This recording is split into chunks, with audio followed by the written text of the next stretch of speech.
షహీద్ దర్గాకి పెరిగిన భక్తుల తాకిడి. ముందస్తుగా రొట్టెల పండుగ కోసం విచ్చేసిన భక్తులు, షహీదులను దర్శించి మొక్కులు చెల్లించుకుంటున్న భక్తులు. నెల్లూరు నగరాన్ని సుందరంగా తీర్చిదిద్దుతామన్న మంత్రి నారాయణ. రానున్న 4 ఏళ్లలో మరిన్ని సంక్షేమ పథకాలు తెస్తామని హామీ. గత ప్రభుత్వం ప్రజలను పట్టించుకోలేదని విమర్శ. నెల్లూరులో ఇంటర్ విద్యార్థి మృతిపై బాధితుల నిరసన. కళాశాల యాజమాన్యం తీరుపై విమర్శలు. విద్యార్థి మరణం పట్ల చాలా అనుమానాలున్నాయని వ్యాఖ్య.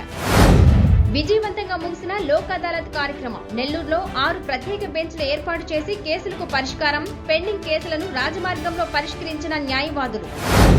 సంగం మండలం మరిపాడు హైస్కూల్ హెడ్ మాస్టర్ కు డాక్టరేట్. తిరుపతి ఎస్పీ యూనివర్సిటీ నుంచి డాక్టరేట్ పొందిన నరసింహమూర్తి. ప్రాణం నిలిపే ఆరోగ్య విద్యపై ఆయన చేసిన పరిశోధనలకు వరించిన డాక్టరేట్. కరేడు గ్రామస్తుల పోరాటాలకు అండగా ఉంటామన్న సిపిఎం. ఇండోసోల్ కంపెనీ ఏర్పాటుని వ్యతిరేకిస్తున్నామని వెల్లడి. మిగతా రాజకీయ పార్టీలు కూడా స్టాండ్ ఏంటో చెప్పాలని డిమాండ్.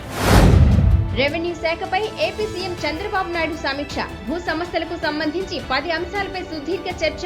క్యూఆర్ కోడ్తో రైతులకు ఉచితంగా పాస్ పుస్తకాలు అందజేసేలా చర్యలు. ఏపీ డిప్యూటీ సీఎం పవన్ కళ్యాణ్పై మాజీ మంత్రి అంబటి రాంబాబు సెటైర్లు. పవన్ నిర్వహించే శాఖలలో పనులు ఏమీ జరగడం లేదని ఆరోపణ. చంద్రబాబు ఇచ్చిన స్క్రిప్ట్ చదవడానికే పరిమితమయ్యాడని విమర్శ.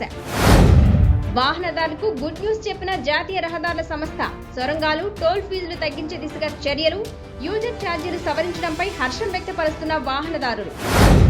ఏపీ రాష్ట్రంలో మరో కొత్త జిల్లా ఏర్పాటుకి సన్నాహాలు. మార్కాపురం కేంద్రంగా ఏర్పాటు కానున్న కొత్త జిల్లా. మార్కాపురంతో పాటు గిద్దలూరు, కనిగిరి, దర్శి, ఎర్రగొండపాలెం నియోజకవర్గాలతో కొత్త జిల్లా ఏర్పాటయ్యే ఛాన్స్. P4 కార్యక్రమంపై ఏపీ ప్రభుత్వం కీలక అప్డేట్. ప్రతి నియోజకవర్గంలో 6 నుంచి 10,000 మందిని ఎంపిక చేయనున్న ప్రభుత్వం. అలా ఎంపికైన వారికి ఇతర పథకాలలో ఎలాంటి కోత ఉండదని ప్రభుత్వం గ్యారంటీ.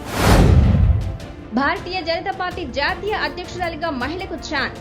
రేసులో ఉన్న కేంద్ర మంత్రి సీతారామన్, రాజమండ్రి ఎంపీ పురంధీశ్వరి, తమిళనాడుకు చెందిన వనితి శ్రీనివాసన్. ఈసారి దక్షిణాది రాష్ట్రాలకు పెరిగిన ప్రాధాన్యం.